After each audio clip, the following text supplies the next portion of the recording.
mais ça, c'est des choses qu'on peut pas révéler, sinon les gens veulent pas voir le film. Le géant aux yeux bruns, je vais parler du titre plutôt que de la personne, mais bon, la personne, c'est une figure paternelle. Le géant aux yeux bruns, c'est un titre que j'ai trouvé en lisant des poèmes de Nazim Hikmet. C'est un écrivain, un poète turc communiste qui a passé la majorité de sa vie en prison et qui m'a suivi dans tout mon parcours filmographique. En fait, dans mes 3 courts-métrages, à chaque fois que je déposais des dossiers pour demander des subventions, dans la première page, il y avait un petit texte de Nazim Hikmet que je mettais.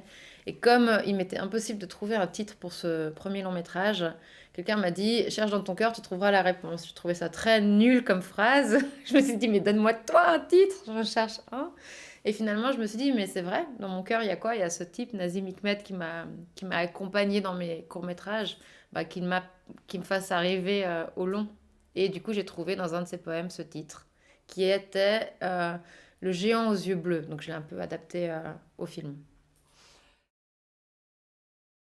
L'idée de ce film est née il y a exactement 1 an, quasiment jour pour jour, à Nyon, à Vision du Réel. J'étais dans une, comment on appelle ça, work class, workshop de José Luis Guérin, qui est un réalisateur catalan. Et je suis sortie du truc en ayant tout d'un coup l'idée de faire plus ou moins comme lui, à savoir avec peu d'argent, partir, filmer et faire fi des voies traditionnelles de production, c'est-à-dire faire le film comme ça direct.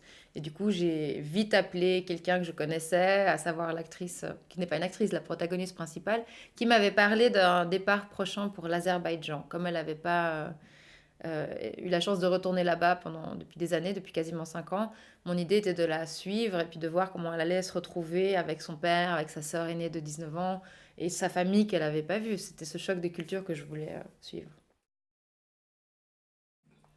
Et moi, depuis le début de ma filmographie, je choisis toujours le truc compliqué. J'ai fait mon premier court-métrage en Turquie en langue turque, que je ne parle pas. Le deuxième, c'est en arabe au Liban. Le troisième, c'était en Suisse, mais alors en tagalog, philippin. Et là, pour moi, du coup, c'était pas du tout compliqué. Au contraire, je me sens 1000 fois plus à l'aise à l'étranger parce que j'ai pas la pression du milieu cinématographique suisse qui pourrait être derrière. Et puis, il n'y a pas de fuite, il n'y a rien. Je me suis dit, d'ailleurs, je pars faire ce film. Je dis à tout le monde autour de moi que je pars en vacances.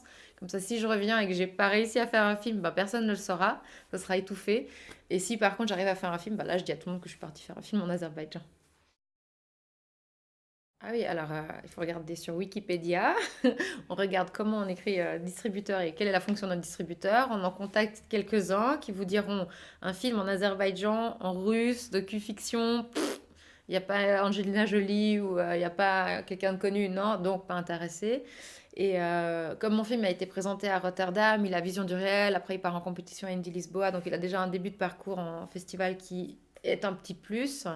Et ben, j'ai appelé directement, en fait, j'ai sauté la phase distribution, puis j'ai appelé directement des exploitants de salles à Genève, à Lausanne, à Morges, dans toute la Suisse romande, à Zurich, on est en train de faire des traductions en allemand.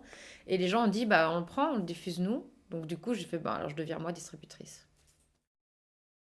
Et alors la bonne nouvelle, c'est que le film sort le 9 mai. Alors j'invite tout le monde à aller le voir le 9 mai, à Genève, à Lausanne, et puis ultérieurement après à Zurich.